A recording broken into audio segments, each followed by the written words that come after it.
தேனி மாவட்ட பாஜக தலைமை அலுவலகத்தில் ஓபிஎஸ் இணைவு குறித்தும் பாமகவும் வர வாய்ப்பு குறித்தும் பட்ஜெட் நிதி குறித்து மாநில செயலாளர் அமர் பிரசாத் ரெட்டி தலைமையில் கூட்டம் நடைபெற்றது.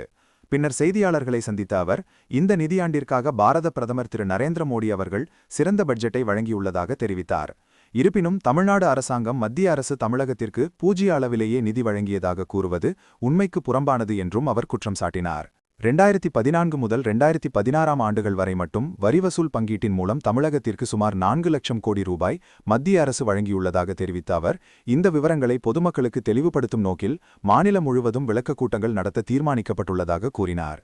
அதன் ஒரு பகுதியாக தேனி மாவட்டத்தில் நடைபெறும் பொதுக்கூட்டத்திற்கு தாம் பொறுப்பாளராக நியமிக்கப்பட்டுள்ளதாகவும் தெரிவித்தார். மேலும் தேசிய ஜனநாயக கூட்டணியில் இன்னும் பல கட்சிகள் இணைய உள்ளதாகவும் மிகப்பெரிய மற்றும் பலமான கூட்டணி உருவாகும் என்றும் நம்பிக்கை தெரிவித்தார்.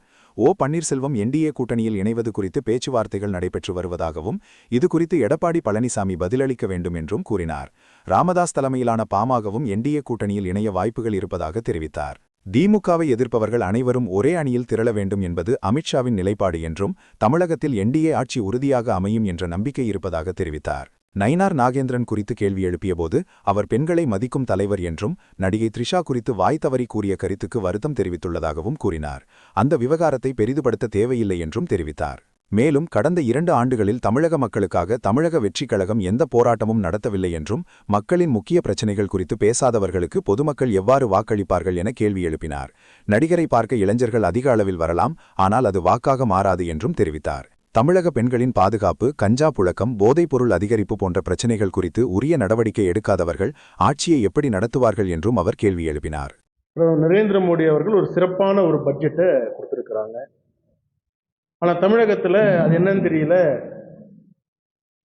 எப்ப பட்ஜெட் வந்தாலும் எங்களுக்கு எதுவுமே கொடுக்கல, பெரிய முட்டை தான் எங்களுக்கு கிடைச்சிருக்குன்னு சொல்றாங்க.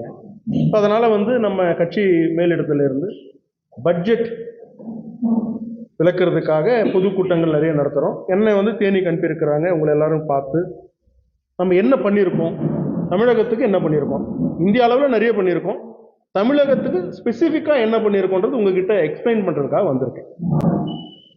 ஆனால் 2014 இருந்து 26 வரைக்கும், அதாவது இந்த வருஷம் இப்போ வரைக்கும் பார்த்தீங்கன்னா கிட்டத்தட்ட 4 லட்சம் கோடி 4 lakh crore டேக்ஸ் டெவல்யூஷன் மட்டும் கொடுத்துருக்கோம். சார், தமிழக வெற்றி கழகம் சகோதரர் விஜய் அவர்கள் மிகப்பெரிய நடிகர், நோ டவுட்.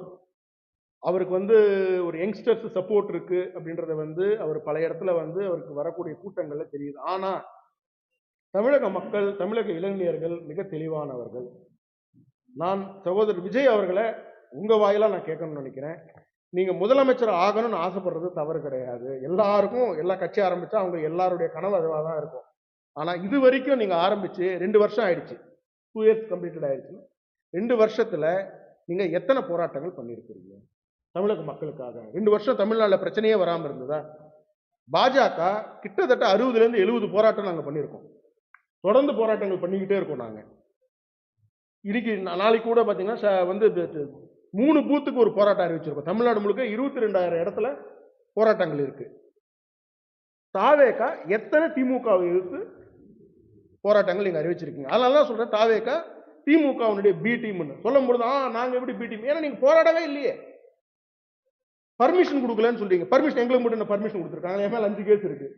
பர்மிஷன் வாங்காத கேஸுங்க தான் நிறைய. நாங்க வாங்கினாலும் கொடுக்கல, கொடுத்த அப்புறமா ரிஜெக்ட் பண்ண கேஸுங்க. ப்ரோக்ராம் நடந்த அப்புறமா ரிஜெக்ட் பண்ணுவாங்க. அப்ப தமிழக அரசாங்கத்துக்கு எதிரான ஒரு சூழ்நிலை, தமிழக மக்களுக்கு சார்பா நீங்க எந்த போராட்டமும் நடத்தல. நீங்க எப்படி தமிழக இளைஞர்களோ பார்க்க வருவாங்க, நடிகைகளை பார்க்க மக்கள் வருவாங்க. ஏன்னா தியேட்டர்ல பார்த்து நம்ம கை தட்டி விசில் அடிச்சு நம்ம நேரா ஒருத்தர் வரும் பொழுது அதை பார்க்க வருவாங்க. ஆனா ஓட்டு போட மாட்டாங்க.